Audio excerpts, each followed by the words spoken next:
Pero nosotros también venimos de familia migrante. Yo tengo mis papás y mis hermanos que son inmigrantes. Gracias a Dios fue la afortunada que mis papás se vinieron acá, tuvieron el riesgo, tuvieron el valor de dejar todo atrás, su familia, sus pensamientos, sus creaciones, su cultura. Ellos no lo pensaron ni una ni dos veces, lo vieron atrás para ver si se volvían, ¿verdad? Vinieron con un sueño americano que cuando ellos llegan aquí, ese sueño americano es destruido. ¿Por qué? Porque aquí somos discriminados, somos vistos como menores, no nos dan nuestros derechos que deberíamos, de verdad, honestamente, tener como humanos, solamente como humanos, ni por religión, ni por color, por comunidad, no tenemos hacia uno al otro. Ver eso, tener la oportunidad de ir de regreso a la cultura de mis papás, a ver las raíces, cómo es la diferencia, qué amor, qué ternura, llegas ahí, es una paz, un amor, estás como en familia, todos te conocen, y aquí, honestamente, aquí todos están postulados, todos selfish, aquí todos están selfish, pero igual, ¿cómo se llama? Ellos vienen por algo mejor y les doy siempre gracias y bendiciones por eso, porque gracias por ellos tengo mejor oportunidad, no para mí, sino para mis hijos, para su futuro. Y estamos aquí apoyando a todos los inmigrantes porque no es justo que nuestras casas sean rotas y sean destruidas por algo que ¿cómo se llama? Ayudamos a la comunidad, al pueblo. ¿Han deportado algún familiar tuyo? Ahorita, gracias a Dios, no. Hemos tenido personas que han sido detenidas, pero están bien, ciudadanos, pero solamente un susto, pero todavía es triste ver otras historias, ver lo cercano de nuestra comunidad, cerca a nuestros vecinos, ser atacados, ser, ¿cómo se llama? Discriminados. Afortunadamente no tenemos mucho que podemos hacer, pero tenemos una voz. I'll tell you about it. Basically, there was very peaceful, protesters going about protesting. They started doubling the lines they brought the Marines, I believe, in.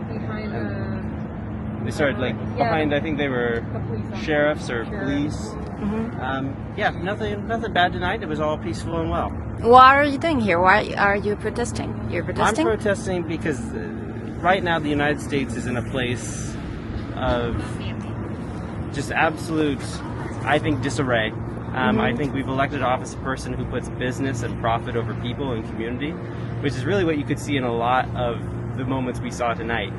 We saw a lot of moments of people protecting money and businesses over individuals, which I understand the necessity to protect an economy.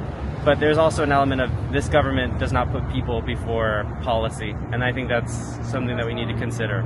Are you worried about your government identifying you and making something because of the masks? Yeah. Masks, yeah. Has it happened to other U.S.? I guess you're U.S. citizens, right? Yeah, I mean, I've seen videos of journalists who post publicly to their social medias be just singled out and drugged out as if they're noted or listed for being a journalist out there. So it's terrifying times to be in the U.S. What are you going to keep doing? We're going to keep coming out here, and we're going to do it till they stop taking our community away. Who's your community? Who are you protesting for? Who we live with and work with, and our friends and our families and our coworkers. Like, these are people that immigrants make up LA, Yeah. I'll say the idiotic president that we have in the White House, he should have never done this. He should have never enforced what he has enforced. None of this was happening, and then for him to turn around and say that whether you were born here, whatever the case may be, even those that have papers, those that have their immigration, they're here illegally. They're arresting them. Yesterday I was in Paramount, and the same thing. I told the CBS News journalist, I said, "Hey, I go, you know what? What is Trump's whole issue? You guys are journalists. You guys should know what is his whole issue. Why is he doing this? Look at his wife. She's an alien or illegal. She's a foreigner. Look at Elon Musk, whatever. He's a foreigner himself. Why is it always, or why is he picking on the color, the people of color. I don't understand it. A lot of people here don't understand it. He's a disgrace to the United States. Bottom line, he's a disgrace to the United States. We have United States citizens that are being arrested for nothing. Their families are being hurt. Their families are being tortured. And for nothing. It's for nothing. It's ridiculous. And then now he, I don't know. Now I seen it on the news. He signed an order for them to arrest our governor, Governor Gavin Newsom. How idiotic can a president become to place an order of that sort? You know what I mean? A guy that's taking care of this state, and we have a president that has his head up his butt, that doesn't even know what he's doing. Do you have hope this is going to stop ICE or it's going to stop Trump? This is going to be ongoing. You've been here the whole weekend? Yeah. How have you felt? How has it been? I feel like I really don't like to see what's going on with all the violence. We shouldn't erupt in violence or whatever, but when you have the federal government agents grabbing people from their jobs, their houses, wherever, and throwing them on the ground, putting zip ties on them, getting the phone from the individual's wife and throwing it in his face, because he says, "Where are you taking my wife?" And then he tells her in Spanish, "Hey, llámame," and she's, "No puedo, no tengo mi teléfono." Okay, so what the heck? What the heck? Why would they grab her phone out of her shirt and throw it in his face? What kind of, and they're federal agents. That's what our protect the public, protect society. How are you protecting society or protecting the public if you're acting that way? Okay, and why are you here protesting? Because I'm from a military family in Fort Bragg. I'm a lifelong Republican, and Trump does not represent conservative values or Republican values or any values. He's abusing his authority to create a huge distraction away from the fact that Elon Musk said he was in the Epstein files, and to call for his impeachment. And so this is a very expensive and dangerous distraction at the military's expense, at the National Guard's expense, and at the public's expense.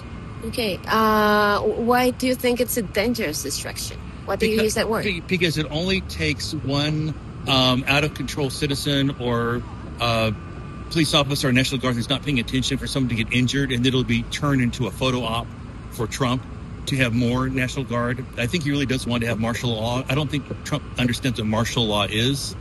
I think he would call it Martian law because he really doesn't understand the difference.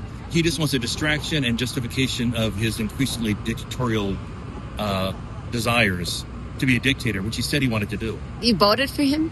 No, God, no. God, no. I voted for sanity. So what do you think National Guard should be doing? I'm sorry? What do you think National Guard should be doing?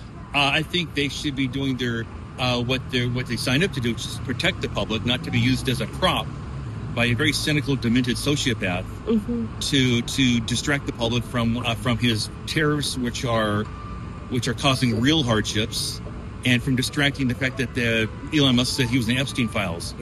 Trump doesn't want any attention to that. What do you think about ICE raids? What they've been doing? I actually support law enforcement. Yeah, I even support the immigration enforcement, but legal enforcement, respectful enforcement that respects due process, and they are not respecting due process. They're causing massive harm to families and ripping families apart. That is not the function of the immigration enforcement, and they're not following the due process of the legal rights of people by doing that. Okay. And are there a lot of Republicans like you? God, yes. We've just been drowned out by the lunatics on the left. Political analyst Stephen Schmidt himself, who was a Republican, and who actually ran campaign of Sarah Palin when she was running for vice president, said that as time goes on, these people that follow Trump will get smaller and crazier and more dangerous, which they are. Okay. And so what's going to happen? Who's going to stop him? Unfortunately, the Republicans in Congress and the Senate are terrified of him and will do anything to protect their cushy seats rather than to protect Americans, as they've demonstrated multiple times. So it's now down to the Americans. The judicial branch, the judiciary, and the Americans are the only ones left to stop him from becoming a tin pot dictator. So besides this, you're politically active all the time? As much as I can be. I take care of my mother. I'm a paralegal for an immigration firm. And so this is as much as I have time. I have to create the time to come out down here and do this. Okay. Is there something you'd like to add? Yes, one person can make a difference. Send a tweet, make a phone call. Don't let the bullies drown you out. Push back when you're pushed. And if we all do that, their agenda will not get fulfilled. And I just came out to walk my dog this morning, and she likes to fight fascism, so we came to talk to some of the illegal occupying force that is deployed here. How are you feeling about what's happening? I think that Donald Trump is provoking and escalating the situation by sending in federal troops. He's doing it in advance of his ridiculous military parade, where he's spending $135 million. I saw that fact. That may be the wrong number, but he's spending so much money to glorify himself while he is taking away healthcare, while he is taking away welfare, while he is taking away important services for poor people. This country is currently under an authoritarian oligarchical rule, and the oligarch who is currently in power is using the tools of the government to diseducate people by attacking colleges and universities. He's using it to make people unhealthy by attacking vaccines and healthcare and taking away people's healthcare. And he is using it to attack immigrants and poor people and queer people and trans people by all of the things he's doing to them. This is a state, California is a state, LA is a city that stands up for, we take care of all of our citizens, we take care of all of our non-citizens, we take care of everybody. We are humans first, and we make sure that everybody gets access to every thing that they need in order to survive. And we will not stand while he takes that apart. We will not stand while he dismantles the systems that help so many people be able to simply live and function. It's really important to know in this world that every human is unique. Everybody has their own unique position, their own unique perspective. And from that perspective, they are able to share their perspective with their community, and that makes community stronger. Donald Trump hates that because he only wants to make himself stronger.